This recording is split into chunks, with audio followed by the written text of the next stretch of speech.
don't make no difference.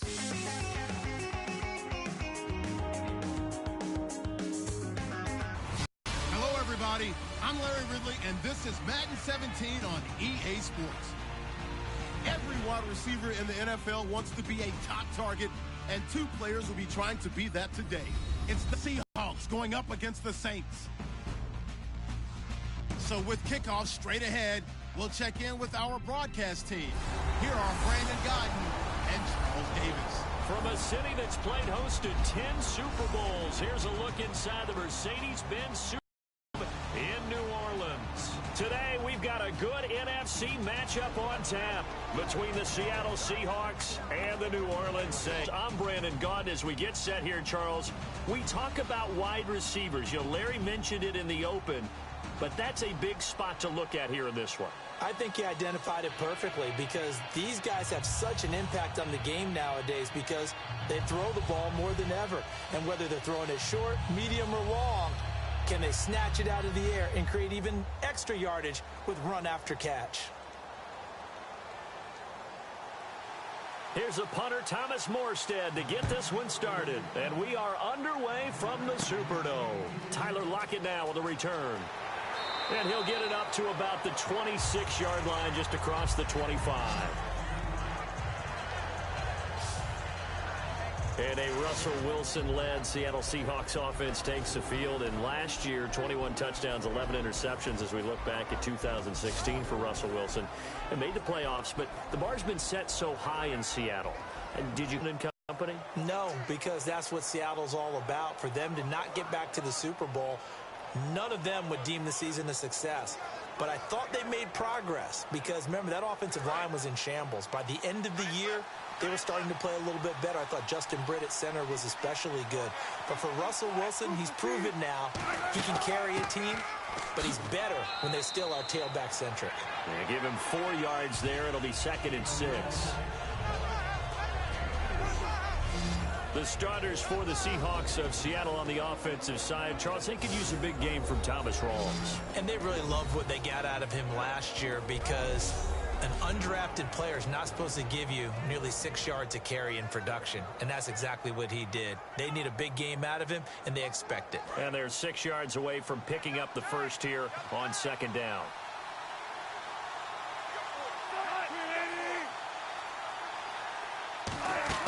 They stay on the ground. Rawls again. And he'll scratch out only about a yard up to the 32. Tackle is made by Cameron Jordan. And now a look at the Saints starting defense. From day one in the NFL, Jairus Byrd has been an interception machine, and now he's added excellent tackling and range to his game.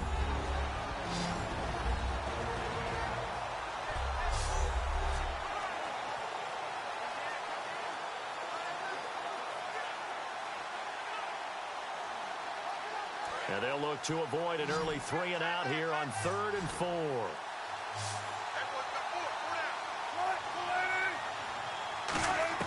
From the gun on 3rd down, Wilson. He finds his man, Baldwin. Give him 11 yards that time and a new set of downs. I don't care how many times you tell the story, it never loses its luster for me. Doug Baldwin, undrafted out of Stanford, and plays like a #1 receiver should in the NFL. I don't care how you cover him. I don't care that his size isn't great. He's the one that typically comes up with the football. Absolutely. His roots go all the way back to Gulf Breeze, Florida, where he's from, right on the water near Pensacola, and then, of course, to Stanford, and, boy, he's been good. They go play action here on 1st down. And the catch is made here by Tyler Lockett. Call it a pickup of 7, and that'll make this a 2nd down. If you run an out route, it's likely you're going to end up near the sideline. And what did we just see there? Toe tap. You got it. The benefits of practice. Toe tapping, foot dragging, picking it up, and making sure it was a catch. And on this challenge, the refs have to take a peek and see whether or not the receiver was able to dot the I with both feet, while making sure that he possesses the football all the way through the catch.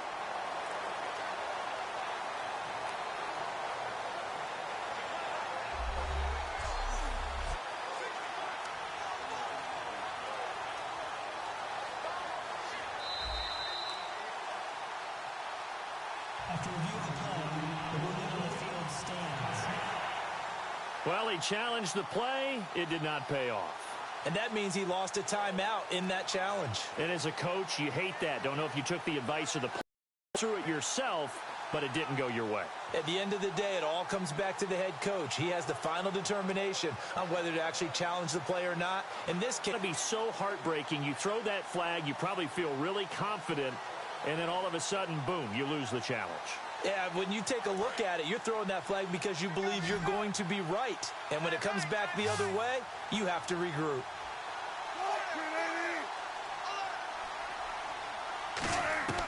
On second down, here's Wilson.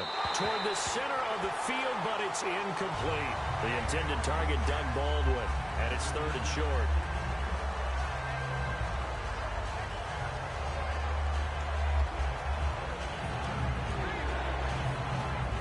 And 3 full yards here for the offense to get on 3rd down.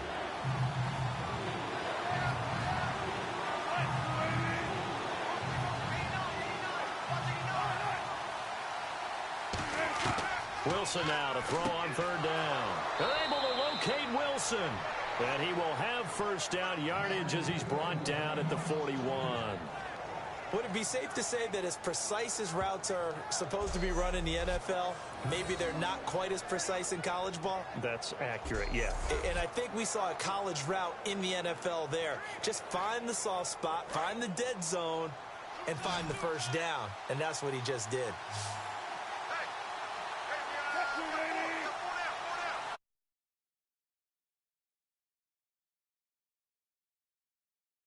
The field. And it pops free. The collision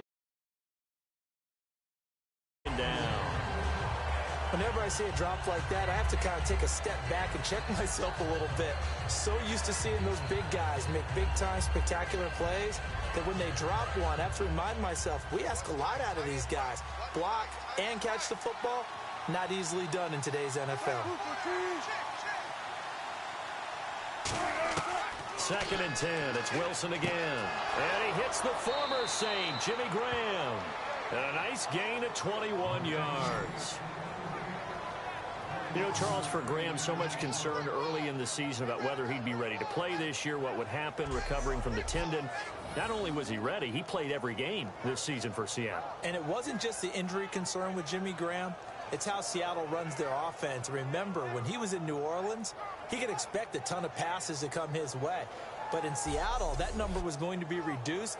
Would he be able to maximize what they were going to throw in his direction? And he certainly did this year, 65 catches. 65 catches, just shy of 1,000 yards, 6 touchdowns, too.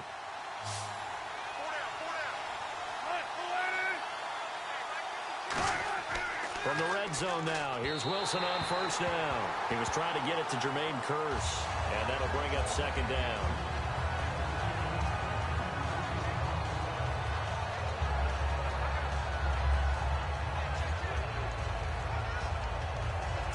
Offense still needing 10 yards, 2nd down.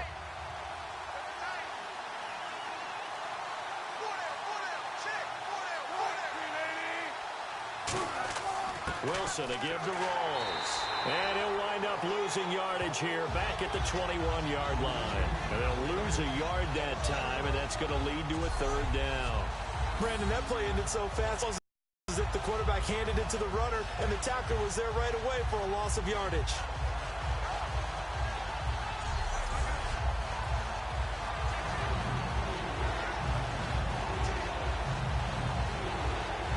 They'll try to capitalize on.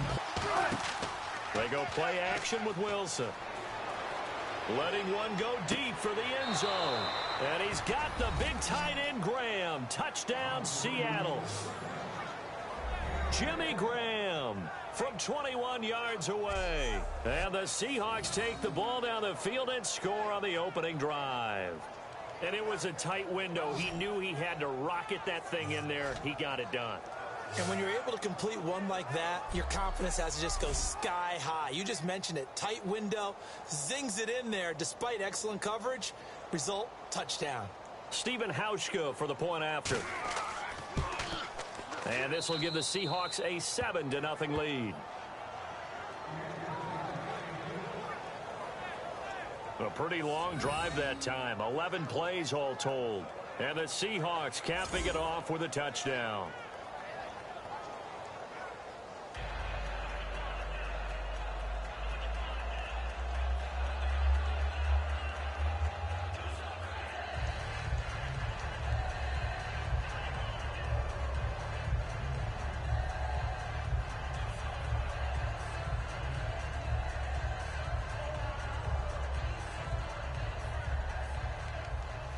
Hauschka now to send this one away following the score.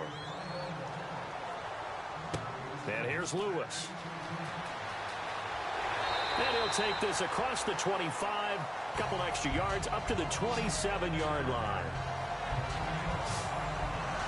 And Charles trotting out now the NFL leader in passing yardage this season. A lot of people just assumed it was Matt Ryan, but no, it was Drew Brees as the Saints take the field.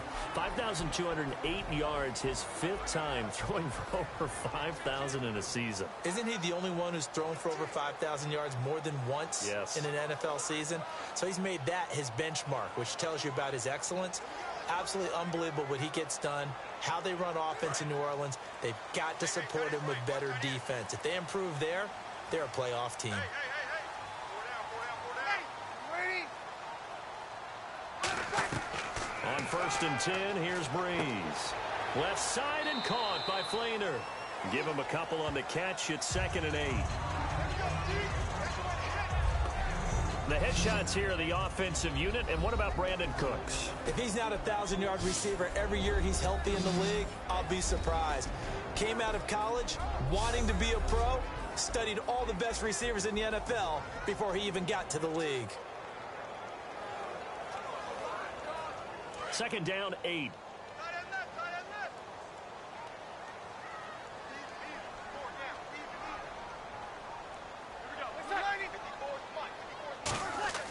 Now Brees throwing on 2nd down.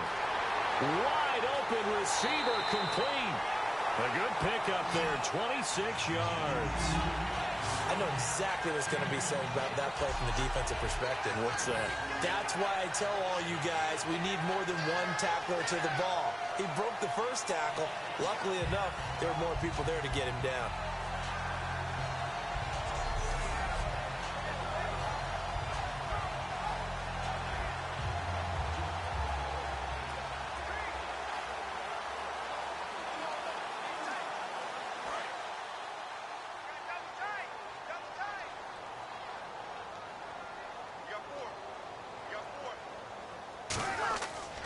And the former Heisman winner, this is Mark Ingram.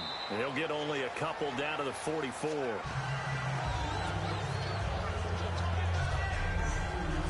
The Seahawks, here's their defensive lineup. Michael Bennett is one of the best pass-rushing defensive linemen in the game. Normally plays defensive end, but when they go to those nickel packages and he works inside, look out, offensive guards. You got a problem.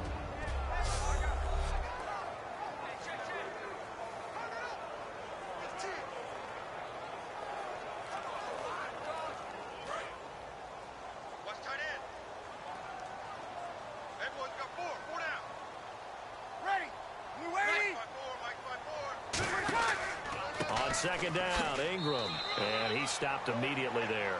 He'll pick up only a yard there, and it'll leave him with a 3rd and 7. For Ingram, he topped the 1,000-yard mark this year for the first time in his 6-year career. Didn't he just come out of Alabama last year? That's what it feels like, right?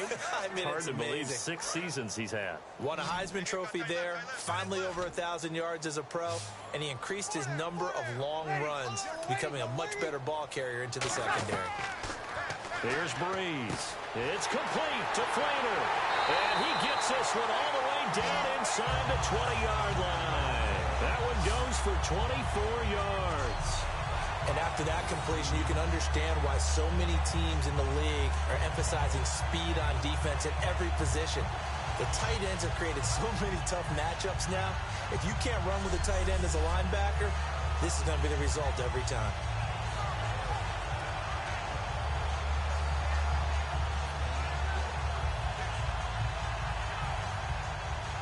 And now inside the red zone, the offense will operate.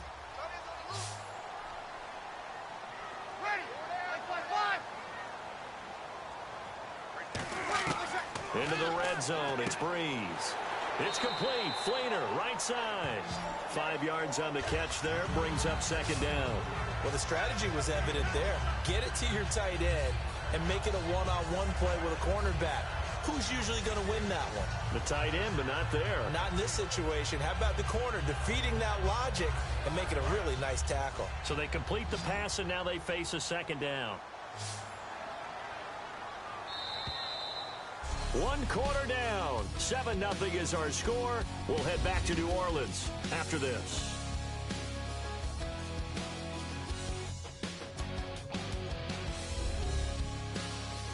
This presentation of the NFL on EA Sports is brought to you by Snickers. You're off your game when you're hungry. Snickers satisfies.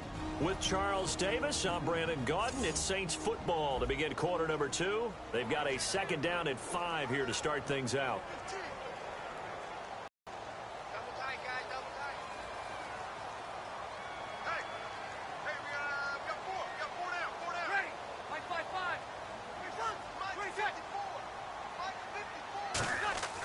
Back to the running game. It's Ingram. And he'll fight his way down right around the 12. 3 yards is half of what they needed. Now can they get the other 3 here on third down? Some of the most unselfish players on any football team, defensive tackles, because we ask them to just eat up blocks and allow other people to make tackles. But when he can make a play himself, as we just saw there, that's a big day.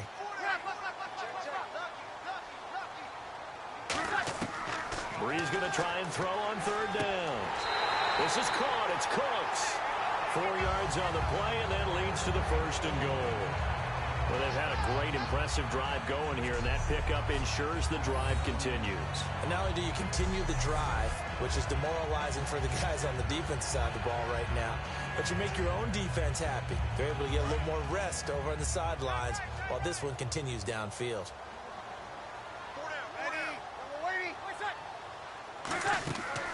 Now a man who sat out 3 seasons. This is Tim Hightower. Give him 3 on the gain there. Second and goal. Well, it's been the air game that's taken them down on this drive before they finally turned around and handed it off on the last play. And now they're looking for the big boys to get him in the end zone. Couldn't do it there. It'll be interesting to see. Offensive lines had to pass block a lot on this drive. Will they be able to revert and fire out and create some space in the run game?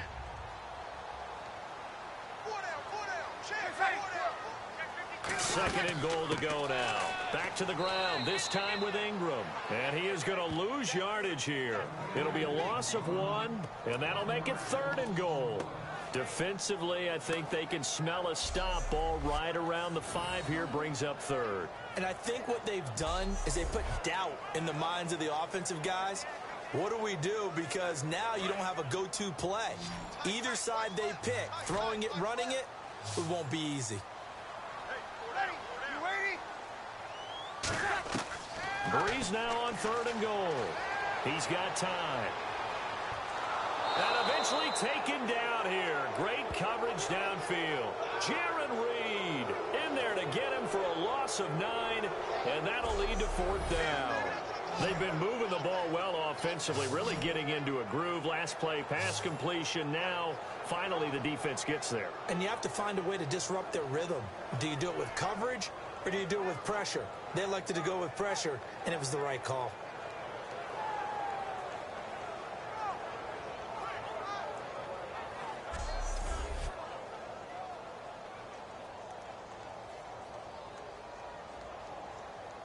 So now on fourth down, Sean Payton's going to turn it over to the field goal unit.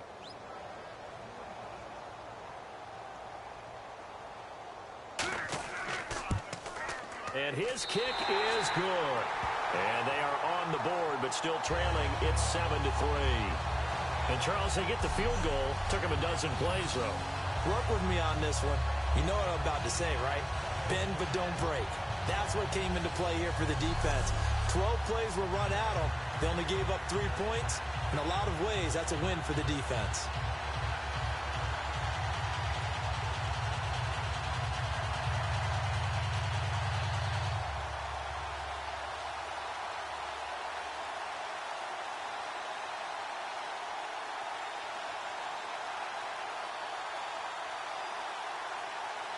Morstead, the punter, out to kick it off.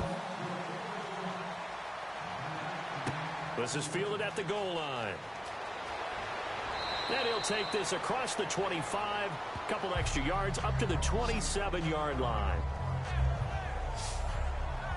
Here come the Seahawks now, set to take over on offense. And they were able to punch it in the end zone last time. They'll be looking to do that again here for the defense. Obviously, they'll be looking to stop them from punching it back in the end zone. It always is punch, counter punch, isn't it? And which team has the advantage? Well, let's just go back. Last time on offense, they rolled downfield, got into a good rhythm. You can see a little more bounce in and out of the huddle. You can see the sideline really get into the game. So defensively, you're thinking to yourself, how do we take that away from them? How do we get the advantage back? Let's see what they come up with. I think pressure is always the first way to go. You love pressure. I love it. We'll see if they dial it up this drive. 17 yards on the pickup there. The drive will continue. It's a first down. So how do you beat man coverage? First of all, you want to be a superior receiver, but you know something, that guy who's covering you, he's usually pretty good too. So the corner route is usually a great spot to get it done.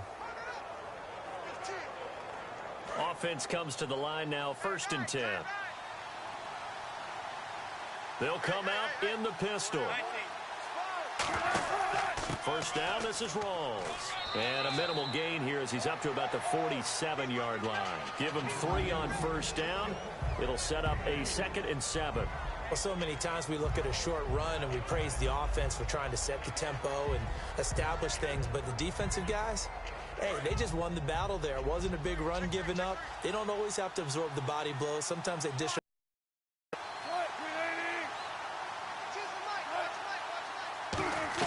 On 2nd down, Wilson. Baldwin with it over the middle. 7 yards on the play, and they'll be faced with a 3rd and inches. Baldwin coming off his first Pro Bowl appearance. He had career highs, Charles, in catches with 94, over 1,100 yards. That also a career high. Pretty good season for Doug Baldwin. And I think the place that he really started to take off was midway through 2015. The connection between he and his quarterback, Russell Wilson, where they were playing more from the pocket, bigger plays downfield, that just propelled him into 2016. That, and anything he perceives as a slight, he uses it to his advantage, and he just goes out and plays. 2 minutes remain here in the first half. We're back to New Orleans after this.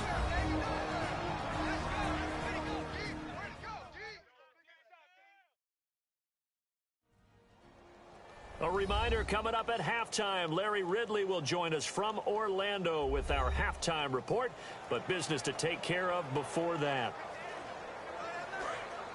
Looks like the defense in press coverage here.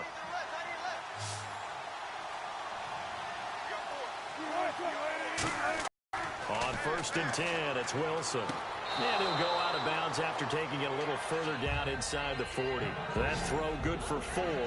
It's 2nd down. I do have to admit, I like it when it all comes together. When the top part, catching the football, right, whether you're catching it with your hands or cradling it, comes together with the... And the hit jarred it loose. It's incomplete. We know it's not an easy job to go out and catch passes when people are trying to tackle you and knock the ball away. But the bottom line is, that's a pass he's got to have and a pass he should have caught. The line to gain is the 33 on 3rd down.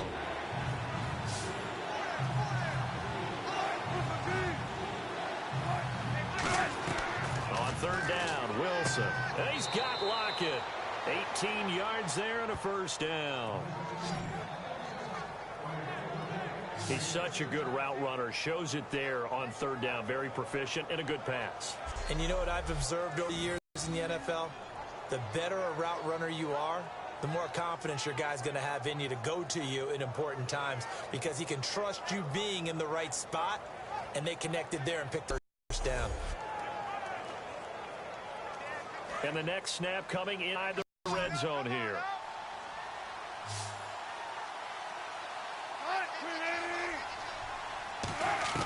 From the red zone now, here's Wilson on 1st down. Can't find it. End zone caught. Touchdown, Seattle. Doug Baldwin, a 20 touchdown. And the Seahawks find a their lead. And he's a little bit on the shorter side as a receiver. Maybe sometimes for the defense, tough to find the little guys, right? Yeah, sometimes they get lost.